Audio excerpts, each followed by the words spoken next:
race fans. Welcome back to Garden Canyon Run for the Summer Round Robin.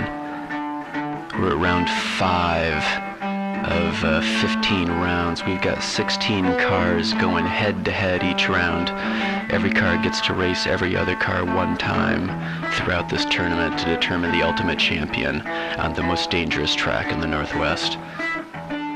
That's right, and here we're going to take a look at the current standings to see these cars are shaping up here. We've got a nice three-way battle for the lead there between Maxine, Scooter, and Matthew. And then not far behind them, as you can see, there's a five-way battle going on. So this is it's a pretty exciting so far. The lead's been changing the whole time, and there's still a long way to go, so anything can happen. Let's not forget, we've got the tournament champion is going to get a prize package here, including the Stars and Stripes edition, because, I mean, it's summer, and what says summer better than American Muscle, am I right? Let's take a look at the track here. There's 8 checkpoints along the track. We start at the north end of the property and go around to the fence. There's checkpoint 1. Checkpoint 2 comes right at the beginning of that dangerous downhill section. Checkpoint 3 at the dangerous curve. Checkpoint 4 on the last straightaway before turn 4 and 5. Checkpoint 5 is right there at the edge of the porch. Leads them right down to checkpoint 6 at the bottom section of track where the last 2 checkpoints are right wide out in the open there. If they can keep their car straight, they can get those last 2 checkpoints. 8 points for a perfect run. All right, let's go. Let's see what's happening. First up, we have got the current leader, Maxine Hunkel, driving Cyclone for 503 Racing up against Xanthopy and Rainbow Bright for just another pop culture reference. 30 grams separate these two. Well, Maxine easily taking the whole shot there, getting kind of turned around. Oof. Man, neither of them looking too great on this first run. It's early in the day. But yeah, neither of them looking too good on that first run. Maxine getting 2 points. Let's go back up for run number 2. Maxine's on the inside, Xanthopy on the outside. Xanthopy coming out of turn 1 in the lead. Nice overtake by Maxine before checkpoint 3, so as she crashes down there in the sports car corner. Alright, here we go. Maxine's getting the whole shot. Oh, but then gets it all wrong in turn 1. So Xanthopy gets the first 2 points. And then she gets it all wrong. Maxine makes a nice overtake, picking up checkpoint 3, and as you can see, checkpoint 4 when we check the tape again. Right there, clearly getting all 4 wheels across that line. Alright, so Tom, Dick, and Harry are going to get them taken care of, and we're going to go back up to the Stargate for the next set of cars.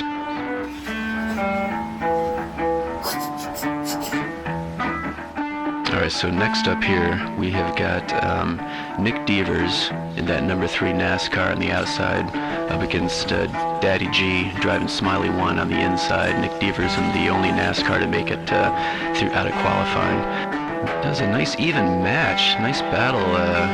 Looks like Daddy G's gonna earn the points on that one. Neither of them making him any farther than checkpoint 3.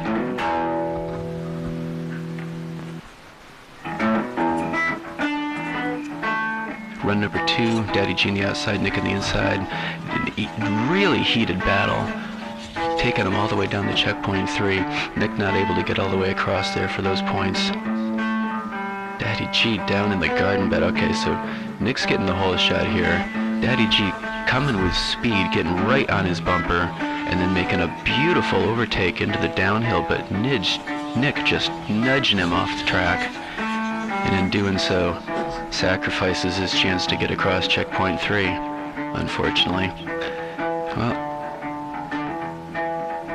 so it looks like Daddy G's going to take that battle. Nicely done. We're going to get the Tom, Dick, and Harry on them. Get back up in the start gate now. Get Dirtus is going to be back up here in old style on the outside. Followed by, and we got Leonardo on the inside there in that number 14, the blue Porsche 911. Leonardo looks like he's getting the whole shot. Nice little nudge sending Dirtus into the curb. Leonardo looking real good down in the middle section. Carrying enough speed to get all the way down to the finish straight. Oh! Well, a fantastic run from Leonardo, and he has had this track, he's had the car dialed in on this track since the last tournament. He was the very first car to make it all the way down to the end of the track and through the final checkpoint. Yeah, this is a beautiful run after he sent Dirtus into the curb, just totally took him out of the picture, and then had a nice easy run all the way down the rest of the track. Just enough speed to keep his momentum going, but unfortunately couldn't keep it straight all the way down to the last checkpoint. All right, fantastic. So we're going to go back up in start gate for run number 2. And this time we'll see Leonardo on the outside. We're going to see Dirtus on the inside, see if he can't put some points back on the board. Getting the whole shot. Dirtus looking pretty good.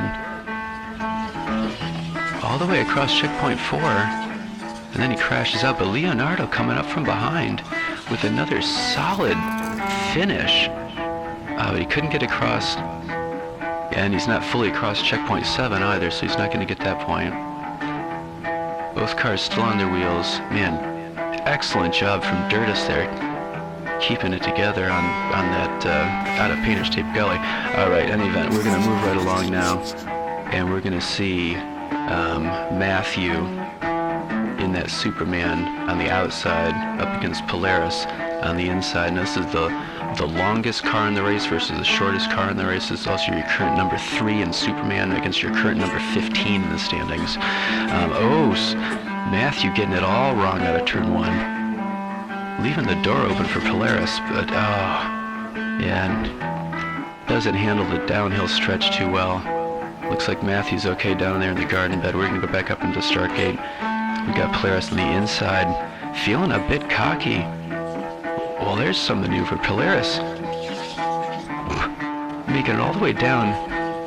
Oh, not enough momentum to make it down off the porch and across checkpoint 5, but wow, in a stunning upset. That means Polaris is going to take this battle, and here he is right now, getting the whole shot, sending Nick into the curb.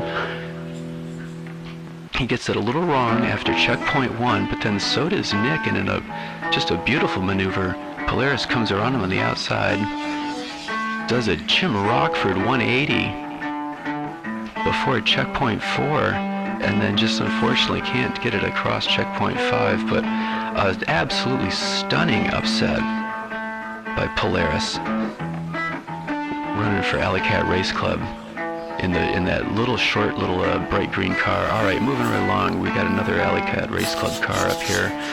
We're going to see Snakes driving for Rust Belt Diecast Racing. In the outside, we're going to see Gretchen on the inside in that number 29 Fair Lady Pink. She's totally at the bottom of the standing. She's had quite a bit of bad luck despite not looking too bad out there. Snakes, though, sending her into the curb, it looks like. Oh man, yeah, Snakes just denied Gretchen right up there in turn 1, and then didn't make it much farther past checkpoint 2. Here we go, back up into the start gate. Gretchen trying to make it on the outside, getting denied. Once again, Snakes not able to make it across checkpoint 4. Gretchen making as far down the track as she has come in this tournament. All right, here's another look at the battle into and out of turn 1. Gretchen trying to make it on the outside, just getting denied. Snakes handling the downhill real nice. Carried a lot of speed and didn't come out of Painter's Tape Gully all that well. And then here comes Gretchen at her own pace. You can really see the contour of Painter's Tape Gully there as she comes down out of it and seeing what they're up against. All right, next up.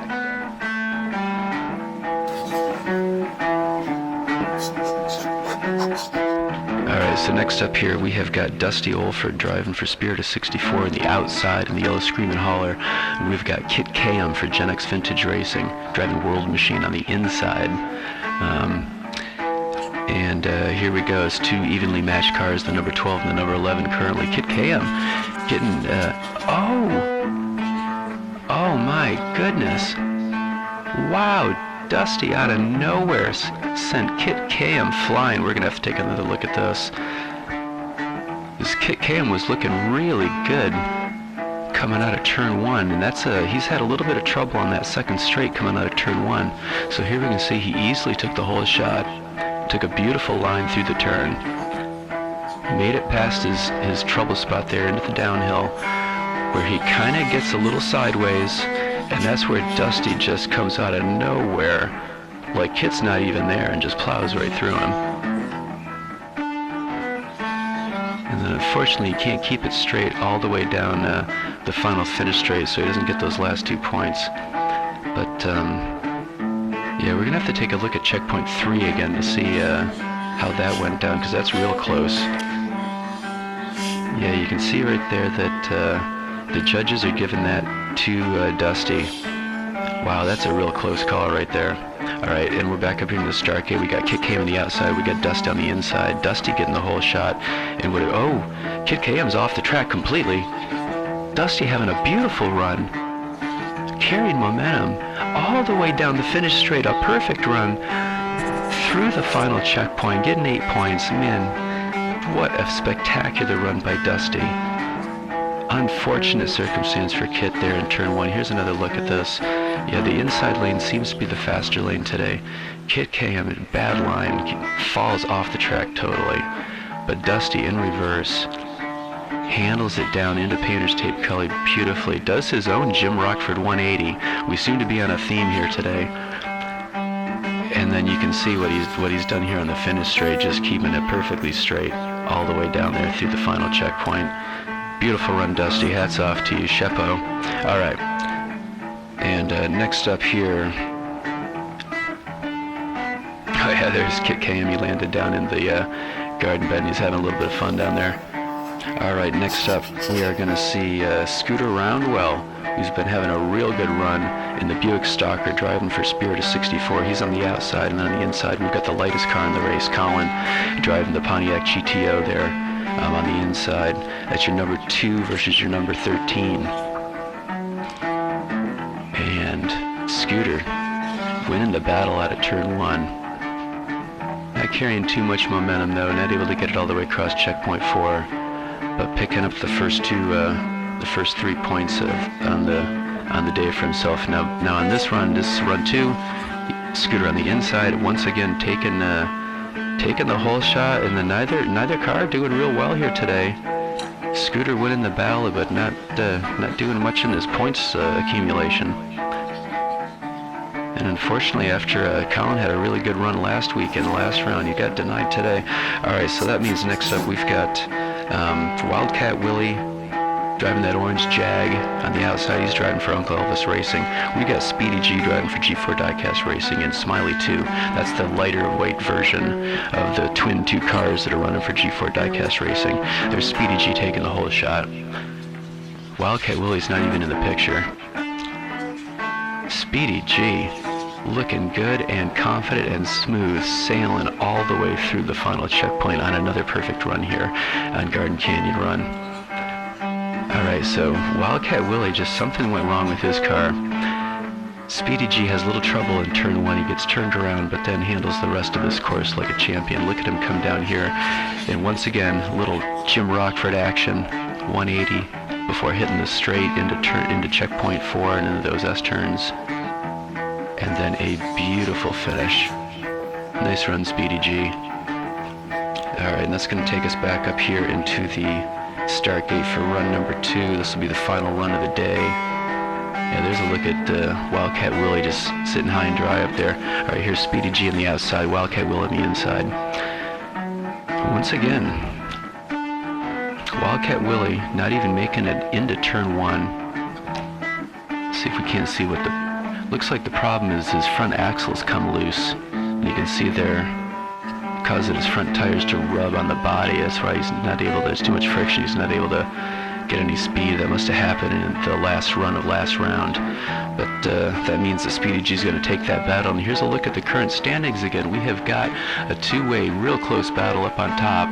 But then only a few points back, we have got a 3-way heated battle between Speedy G, Snakes, and Matthew, and then another tight battle between 5 cars right after that. There's a long way to go, and anything can happen.